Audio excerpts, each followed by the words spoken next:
Hello everyone! Good evening! Nandito na po kami sa lola ng alaga ko. Dumating na kami. Kanina lang mga 7 p.m. So ito, pinapatulog ko siya. Ayaw naman niyang matulog. Pinapadidi ko na siya. Tapos inaiyak ng iyak, kaya pinapatulog ko. Tapos ngayon, kinarga ko siya, nakatulog siya. Tapos nang ilagay ko na siya sa higaan niya, ayun, nagising. O, diba? O, madrama yan. Ubo-ubo agad. O, artistahin to eh. Artistahin to eh. O, may nanalo na. May nanalo na. May nanalo na. Pinakain ka na ng lulo mo at saka ng ina mo ng tamar, ng dates. Yun pa talaga ang ipinakain sa'yo una. Ha? Bakit? Dapat hindi ka pinakain ng dates. Baka mamaya yung tiyan mo yan. Pinakain kasi siya ng lulo niya at ina niya kanina ng dates. Yung tamar ba? Tapos sabi ko sa kanyang mama kanina, sabi ko na huwag na masyadong pakainin ng marami. Baka yung tiyan niya mamaya diba?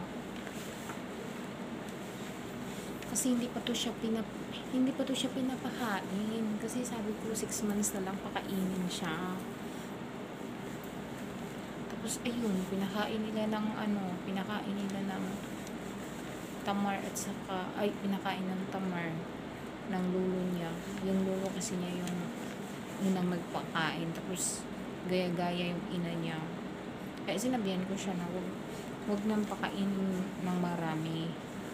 Baka mag-alboroto yung tiyan niya. Siyempre, nanibago pa yung tiyan ng bata kasi tamar yun eh, matamis. Basta alam yun ng mga OFW dito sa Middle East kung ano yung tamar. Tapos hindi pa to pinapakain ng Cerelac or mga yung mga vegetable, mga ganun. Basta pinakain ng nila ng pinakain. Tapos ito naman, sinipsip pa talaga niya.